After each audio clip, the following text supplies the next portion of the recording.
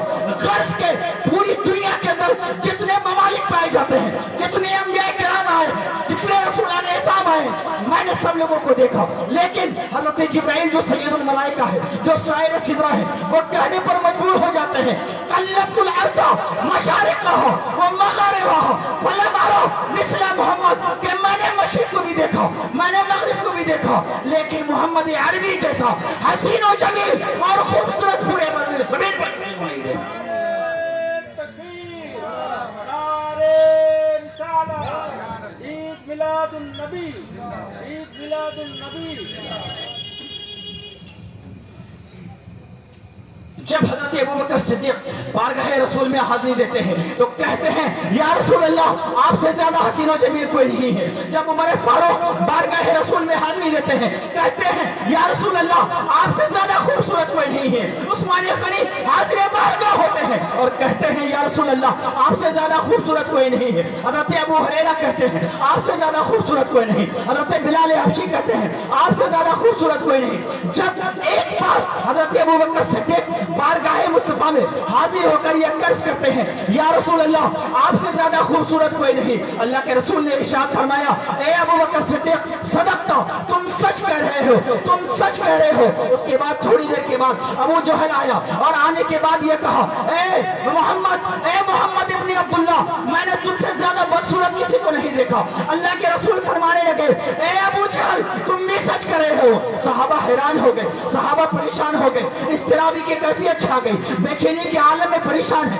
اب مصطفیٰ صلی اللہ علیہ وسلم سے سوال کرتے ہیں یا رسول اللہ، جب ابو بکر آئے کہا یا رسول اللہ آپ سے زیادہ حسین و جمیل کوئی نہیں، تو آپ نے کہا صدقتا اے ابو بکر تم سچ کہہ رہے ہو۔ جب آپ کی بارگاہ میں ابو جہل آیا اور اس نے کہا اے محمد ابن عبداللہ میں نے تم سے زیادہ بدصورت کسی کو نہیں دیکھا، آپ نے کہا صدقتا تم بھی سچ کہہ رہے ہو۔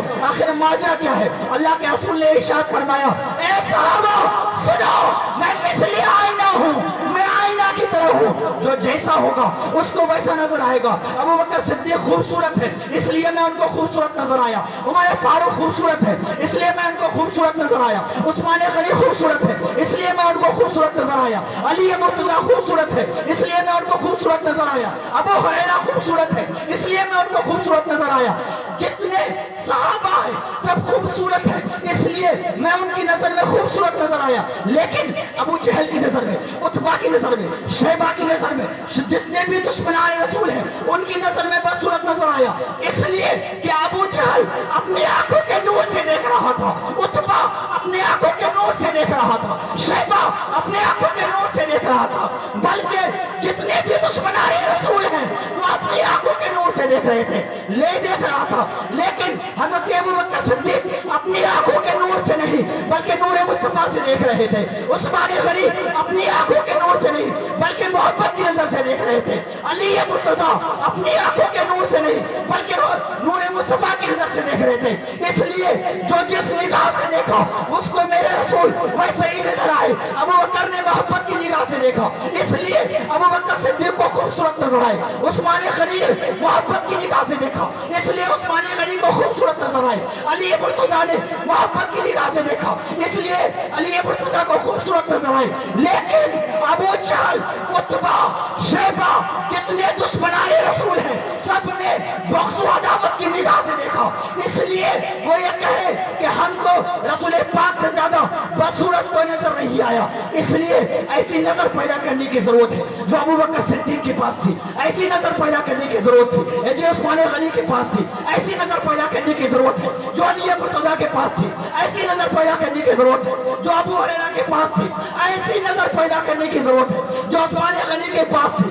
ایسی نظر سے نہ دیکھو بلکہ اس نظر سے دیکھو جس نظر سے حضرت حسان ابن ثابت نے دیکھا اور وہ کہنے پر مجبور ہو گئے وَأَحْسَنُ مِنْكَ لَمْ تَرَ قَطُّ عَيْنِي وَأَحْسَنُ مِنْكَ لَمْ تَرَ قَطُّ عَيْنِي وَأَجْمَلُ مِنْكَ لَمْ تَلِدِ النِّسَاءُ خُلِقْتَ مُبَرَّأً مِنْ كُلِّ عَيْبٍ كَأَنَّكَ خُلِقْتَ كَمَا تَشَاءُ، یعنی اے رسول ہاشمی صلی اللہ علیہ وسلم آپ ایسے پیدا کیے گئے ہیں، آپ سارے عیوب و نقائص سے ایسے پیدا کیے گئے ہیں گویا جیسا آپ نے چاہا آپ کے رب نے ویسا ہی پیدا کیا۔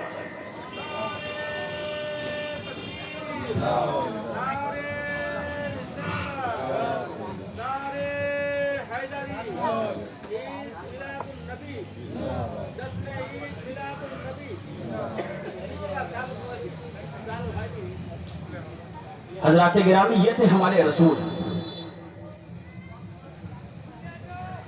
لیکن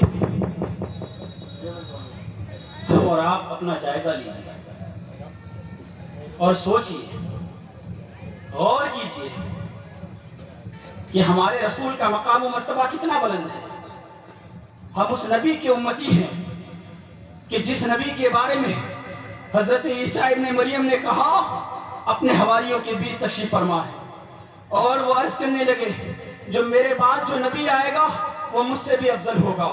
ہر شاگرد کی نظر میں اس کا استاذ افضل ہوتا ہے، ہر مرید کی نظر میں اس کا پیر افضل ہوتا ہے، ہر بیٹے کی نظر میں اس کا باپ افضل ہوتا ہے۔ مریدین میں سے امتیوں میں سے بعض امتی نے کہا اے عیسیٰ ابن مریم آپ جس کے قصیدے پڑھ رہے ہیں، آپ جن کے گن گا رہے ہیں، کیا وہ آنے والا نبی آپ سے بھی افضل ہوگا؟ سنیے میرے پیارے، حضرت عیسیٰ ابن مریم کیا جواب دیتے ہیں؟ آپ کے پاؤں تلے زمین کھسک جائے گی۔ حضرت عیسیٰ ابن مریم فرماتے ہیں تم ان کے افضل ہونے کی بات کرتے ہو، تم ان کے معزز ہونے کی بات کرتے ہو، تم ان کے مقرب ہونے کی بات کرتے ہو، بلکہ میرے باپ جو آنے والا نبی ہے وہ اتنی عظمتوں کا حامل نبی ہے، وہ اتنی رفعتوں کا حامل نبی ہے کہ اگر عیسیٰ ابن مریم کو ان کے جوتے کے فیتہ باندھنے کے بھی اگر سعادت نصیب ہو جائے تو یہی عیسیٰ ابن مریم کے لیے کافی ہے۔ سبحان اللہ۔ میرے پیارے، ہم اس نبی کی امتی ہیں، اس نبی کا کلمہ پڑھنے والے ہیں۔ جس طرح ہمارے نبی سارے نبیوں میں افضل، اسی طرح حضور کی امتی سارے امتیوں میں افضل ہے۔ جس طرح ہمارے نبی سارے نبیوں میں افضل، اسی طرح حضور کے امتی ساری امتیوں میں افضل ہے۔ ساری امتیوں میں ہمارے رسول صلی اللہ علیہ وسلم کی امتی کیا ہیں؟ افضل ہوں گے۔ کل قیامت کا دن ہوگا، نفسا نفسی کا عالم ہوگا، لوگ پریشان حال ہوں گے۔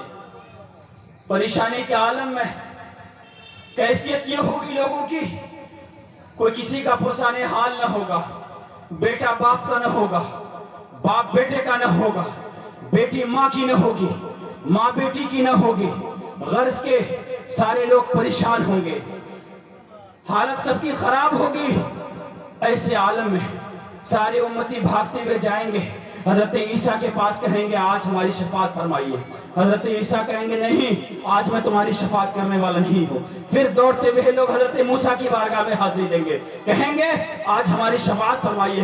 حضرت عیسیٰ بھی شفاعت سے انکار کر دیں گے، کہیں گے نہیں، آج میں تمہاری شفاعت نہیں کر سکتا۔ پھر لوگ جائیں گے حضرت نوح علیہ السلام کے پاس، کہیں گے اے نوح آپ نجی اللہ ہے، آپ ہماری شفاعت فرمائیے۔ حضرت نوح بھی منع کر دیں گے، کہیں گے نہیں، میں آج تمہاری شفاعت نہیں کر سکتا۔ حضرت سلیمان کے پاس جائیں گے، حضرت عیسیٰ کے پاس جائیں گے، حضرت موسیٰ کے پاس جائیں گے، حضرت شیش کے پاس جائیں گے، حضرت داؤد کے پاس جائیں گے، غرض کے جتنے بھی انبیاء کرام ہیں سب کے پاس جائیں گے اور یہ فریاد کریں گے کہ آج آپ ہماری شفاعت کر دیجئے، آج آپ ہماری سفارش کر دیجئے۔ لیکن سارے نبی انکار کرتے ہوئے نظر آئیں گے، سبھی یہ کہیں گے کہ نہیں، آج میں تمہاری شفاعت نہیں کر سکتا، آج میں تمہاری سفارش نہیں کر سکتا۔ آخرکار سب لوگ اشارہ کریں گے کہ جاؤ، سب سے آخری نبی جناب محمد رسول اللہ صلی اللہ علیہ وسلم کی بارگاہ میں جاؤ۔ سارے لوگ حاضر بارگاہ ہوں گے، رسول پاک صلی اللہ علیہ وسلم کی بارگاہ میں آ کر شفاعت کے لیے فریاد لگائیں گے، شفاعت کی گوہر لگائیں گے، کہیں گے یا رسول اللہ ہماری فریاد کیجئے۔ تو اللہ کے رسول صلی اللہ علیہ وسلم کی زبان سے یہ ارشاد ہوگا، اے سنو، کہاں پریشان ہو، وانا لہا کہ میں آج تو اسی دن کے لیے ہوں، جتنے بھی گنہگار امتی ہے میں سب کی شفاعت کروں گا، جتنے بھی امتی گنہگار ہیں میں سارے امتیوں کی شفاعت کروں گا۔ میرے نبی اس وقت تک جنت میں نہیں جائیں گے جب تک کہ اپنے امتیوں کے جتنے بھی گنہگار بندے ہوں گے، سارے گنہگار امتیوں کی جب تک شفاعت نہیں کریں گے ہمارے نبی جنت میں داخل ہیں۔ سبحان اللہ۔ نعرہ تکبیر، نعرہ تکبیر، نعرہ رسالت، نعرہ رسالت، مسلک اعلی حضرت، ماہ ربیع الاول، ماہ ربیع الاول، نعرہ تکبیر، نعرہ رسالت۔ حضرات گرامی، تو میں عرض کر رہا تھا کہ ہمارے نبی اتنی عظمتوں کے حامل نبی ہیں، ہمارے نبی اتنی رفتوں کے حامل نبی ہیں، لیکن غور کیجئے، صحابہ کی زندگی اٹھا کر دیکھیے، انالائسس کیجئے، تجزیہ کیجئے آپ کہ صحابہ کی حالت یہ تھی کہ وہ لوگ جب کسی کھجور کی ٹہنی کو اٹھاتے تھے تو وہ تلوار کا کام کرتا تھا، لیکن آج ہماری حالت کیا ہے؟ کبھی اس نیتا کے پاس جا کر اپنی فریاد کر رہے ہیں، کبھی اس نیتا کے پاس جا کے کہہ رہے ہیں کہ ہمارے حق میں آپ کچھ بول دیجئے، کبھی اس نیتا کے پاس جاتے ہیں کہتے ہیں آپ ہمارے حق میں کچھ بول دیجئے، کبھی اس نیتا کے پاس جا کر کے ہم کہتے ہیں کہ آپ ہمارے حق میں بول دیجئے۔ یعنی یہ دنیاوی نیتاؤں کے پاس جا کر ہم فریاد کرتے ہیں کہ آپ ہمارے حق میں ذرا بول دیجئے، ہمارے بارے میں کچھ بول دیجئے، ہمارے لیے آپ یہ کیجئے۔ میرے پیارے، یہ ہماری حالت کیوں ہے ایسی پتہ ہے؟ وجہ اس کی یہ ہے کہ ہم لوگ سچے مومن نہیں ہیں۔ قرآن میں سورہ بقرہ کے اندر کیا کہا؟ الف لام میم ذالک الکتاب لا ریب فیہ، کیا کہا؟ ذالک الکتاب لا ریب فیہ، یعنی وہ کتاب ہے کہ جس کے اندر کوئی شک نہیں۔ آگے کیا فرمایا؟ الف لام میم ذالک الکتاب لا ریب فیہ، ہدی للمتقین، یہ قرآن کیا ہے؟ متقیوں کے لیے، پرہیزگاروں کے لیے ہدایت ہے۔ کیا کہا؟ کیا کہا کہ قرآن کیا ہے؟ ہدی للمتقین، متقین یعنی پرہیزگاروں کے لیے ہدایت ہے۔ آگے فرمایا الذین یؤمنون بالغیب، جو غیب پر ایمان رکھتے ہیں۔ لیکن ہم لوگوں کو ایمان کی تعریف نہیں پتہ۔ ایمان کہتے ہیں اقرار باللسان، تصدیق بالجنان و عمل بالارکان کا نام ایمان ہے۔ اقرار باللسان، زبان سے اقرار کرنا، لا الہ الا اللہ محمد رسول اللہ، آمنت باللہ و ملائکتہ و کتبہ و رسولہ والیوم الآخر، یہ ہوا اقرار باللسان۔ اور آگے کیا فرمایا ایمان کی تعریف میں؟ تصدیق بالجنان، دل سے تصدیق کرنا۔ ایمان الذین یؤمنون بالغیب، کیا بتایا؟ جو غیب پر ایمان رکھتے ہیں۔ غیب کا معنی کیا ہوتا ہے؟ چھپی ہوئی چیز، یعنی جس کو ہم نہیں دیکھ سکتے۔ کیا ہم نے حضور کو دیکھا ہے؟ نہیں دیکھا۔ کیا ہم نے جنت کو دیکھا ہے؟ نہیں دیکھا۔ کیا ہم نے جہنم کو دیکھا ہے؟ نہیں دیکھا، پھر بھی ہم ایمان لاتے ہیں۔ آج حالت یہ ہے کہ صحیح معنوں میں ہم لوگ سچے مومن ہے ہی نہیں۔ حقیقت یہ ہے کہ صحیح معنوں میں ہم لوگ مسلمان ہے ہی نہیں۔ وجہ اس کی یہ ہے کہ اگر اللہ کو ہم نے تو دیکھا نہیں نا، لیکن یقین ہے کہ اللہ ہے، ہم گواہی بھی دیتے ہیں قل هو اللہ احد، کہ اللہ کیا ہے؟ ایک ہے۔ کچھ سالوں پہلے ایک باپ کے سامنے ایک بیٹا سگریٹ نہیں پیتا تھا۔ کس ڈر سے؟ کہ باپ دیکھ لے گا تو ان کو پیٹے گا۔ یہ ڈر، یہ خوف، یہ خشیت ایک باپ سے۔ اگر باپ سے اتنا انسان ڈرتا ہے، اس زمانے میں تو نہیں، پہلے کچھ سالوں پہلے ڈرتا تھا کہ باپ اگر دیکھ لے گا، باپ کے سامنے کوئی بھی جرم، کوئی بھی گناہ کرنے کے لیے انسان تیار نہیں ہے باپ کے سامنے۔ لیکن حالت کیا ہے ہماری اور آپ کی؟ ہم لوگ صحیح معنی میں اس پر یقین نہیں ہے کہ اللہ ہمیں دیکھ رہا ہے۔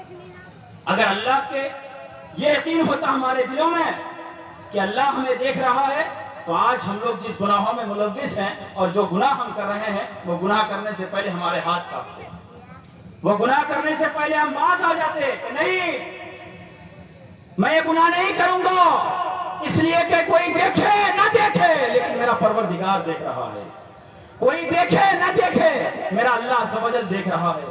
اس لیے کہ اللہ خود قرآن پاک میں ارشاد فرماتا ہے لا تأخذہ سنۃ ولا نوم، کہ اللہ کی ذات وہ ذات ہے کہ جسے نہ نیند آتی ہے نہ اونگ آتی ہے۔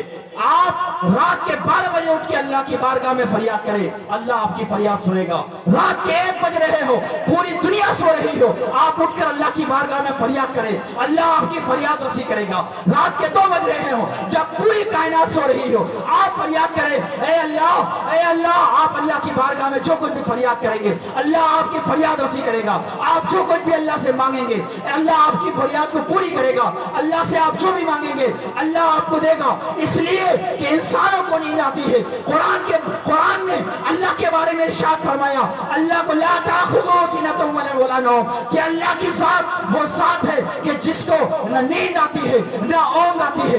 یعنی ہم تمام لوگوں کو تو نیند آ سکتی ہے، ہم لوگ سو سکتے ہیں، لیکن اللہ عز و جل کی ذات کی نگاہ میں ہم لوگ ہر وقت ہیں۔ دن کے 12 بج رہے ہو تب بھی اللہ عز و جل کی نگاہ میں ہے، دن کے 1 بج رہے ہو تب بھی اللہ عز و جل کی نگاہ میں ہے، دن کے 2 بجتے ہو تب بھی اللہ عز و جل کی نگاہ میں ہے، دن کے رات کے 12 بجتے ہو تب بھی اللہ عز و جل کی نگاہ میں ہے۔ میرے پیارے، جو یقین اور جو اعتبار، جو فیض ہم کو اور آپ کو رمضان کے مہینے میں حاصل ہوتا ہے، اس لیے کہ کوئی دیکھے یا نہ دیکھے، رمضان کے مہینے میں ہمارے سامنے پانی کا بوتل رکھا ہوا ہوتا ہے، ہمارے سامنے کھانے پینے کی چیزیں موجود ہوتی ہیں، ہمارے پاس فریج میں رکھی ہوئی بہت ساری چیزیں مہیا ہوتی ہیں، لیکن ہم کھانے کو ہاتھ نہیں لگاتے، پانی نہیں پیتے۔ کیوں؟ اس لیے کہ رمضان کے مہینے میں ہمیں یقین ہے کہ کوئی دیکھے یا نہ دیکھے میرا پروردگار دیکھ رہا ہے۔ لیکن جیسے ہی رمضان گزر جاتا ہے، جیسے ہی رمضان گزر جانے کے بعد نہ جانے ہمارا یقین کہاں غائب ہو جاتا ہے، نہ جانے رمضان کے بعد ہم کہاں غائب ہو جاتے ہیں, ہمیں کیوں خیال نہیں آتا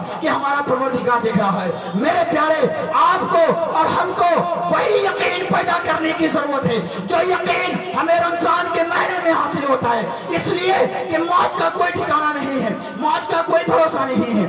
ایک نبی ہے, انہوں نے کہا اے اسرائیل, جب تم میری روح قبض کرنے کے لیے آنا تو آنے سے پہلے مجھے باخبر کر دینا, آنے سے پہلے مجھے بتا دینا. اس نے کہا ہاں ہاں ٹھیک ہے, میں آپ کو بتا دوں گا.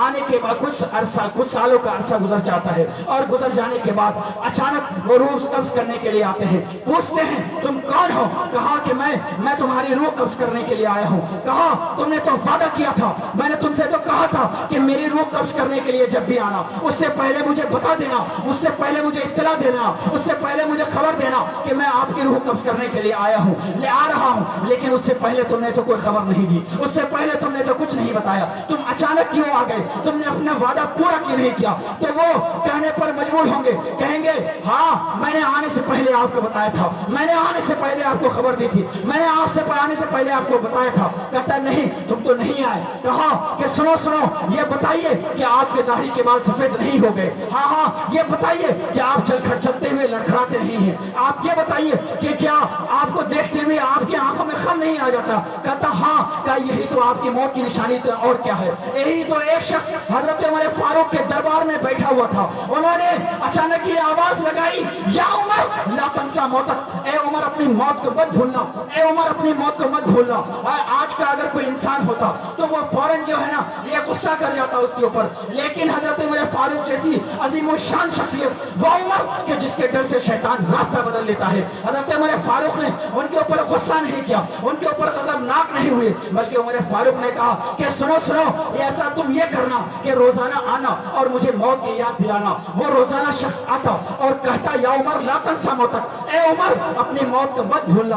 ان کو حضرت عمر فاروق نے ان کے لیے ایک سیلی مقرر کر دی, اس کے لیے ایک ویتن مقرر کر دیا, اس کے لیے ایک تنخواہ مقرر کر دیا. وہ شخص روزانہ آتا, مجلس میں بیٹھتا اور اچانک یہ آواز لگاتا یا عمر لا تنسا موتک, اے عمر اپنی موت کو مت بھولنا, اے عمر اپنی موت کو مت بھولنا. ایک دن اچانک ایسا ہوا کہ حضرت عمر فاروق نے ان کو قریب بلایا اور بلانے کے بعد عرض کرنے لگے سنیں آج کے بعد آپ کو آنے کی کوئی ضرورت نہیں ہے, آج کے بعد آپ کو نہیں آنا ہے. وہ شخص پریشان ہو جاتے ہیں اور کہتے ہیں اے امیر المومنین, اے عمر فاروق, کیا مجھ سے کوئی خطا ہو گئی ہے, کیا مجھ سے کوئی غلطی ہو گئی ہے, بتائیں مجھ سے کوئی غلطی ہوئی جو آپ منع کر رہے ہیں. حضرت عمر فاروق نے کہا اے وہ شخص نہیں تم سے کوئی خطا نہیں ہوئی ہے, اے وہ شخص تم سے کوئی غلطی نہیں ہوئی ہے. بات در حقیقت یہ ہے, حضرت عمر فاروق اپنے داڑھی کے قریب اپنے ہاتھ کو لے کے جاتے ہیں اور اپنے داڑھی میں سے ایک سفید بال کو نکالتے ہیں, اور نکالنے کے بعد اس شخص سے کہتے ہیں کہ دیکھو یہ میری داڑھی کے ایک بال سفید ہو گیا ہے, اب یہ مجھے موت کی یاد سے کبھی غافل نہیں کر سکتا,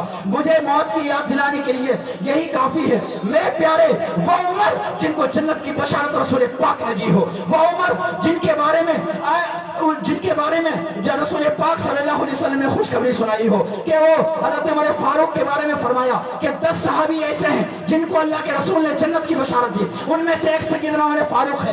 جنت کی طلب سب کو ہے, جب ان کو جنت حاصل ہے اس کے باوجود بھی حضرت عمر فاروق رضی اللہ تعالیٰ عنہ کی خشیت کا عالم یہ ہے, اللہ سے خوف کا عالم یہ ہے, اللہ سے ڈر کا عالم یہ ہے کہ جب وہ نماز میں کھڑے ہوتے تو اللہ کی خشیت سے, اللہ کے خوف سے, اللہ کے ڈر سے وہ کانپا کرتے تھے, وہ ہر وقت تھرتھرایا کرتے تھے. وہی وہ عمر ہے کہ حضرت عمر فاروق رضی اللہ تعالیٰ عنہ ایک راستے سے گزر ہو رہا ہے, ایک شخص شراب کی بوتل لے کے آ رہا ہے, وہ حضرت عمر فاروق پر نظر پڑتی ہے, وہ شخص تھرتھرا جاتا ہے اور اللہ کی بارگاہ میں دعا کرتا ہے اور کہتا ہے اے بار الہ, اے پاک پروردگار, اے خلا کے کائنات, اے مالک و مولا, آج عمر سے عمر کے قہر سے بچا لے, آج کے بعد میں کبھی شراب کو ہاتھ نہیں لگاؤں گا. اس کے بعد حضرت عمر فاروق آگے بڑھتے ہیں, وہ شخص بھی آگے آتا ہے اور آنے کے بعد اپنے ہاتھ کو پیچھے طرف چھپایا ہوا ہے. حضرت عمر فاروق پوچھتے ہیں اے شخص بتا تمہارے ہاتھ میں کیا ہے, تم اپنے پیٹھ کے پیچھے کیا چھپا کے رکھے ہو؟ وہ کہا یہ کچھ نہیں ہے بلکہ دیکھیں یہ دودھ کا بوتل ہے.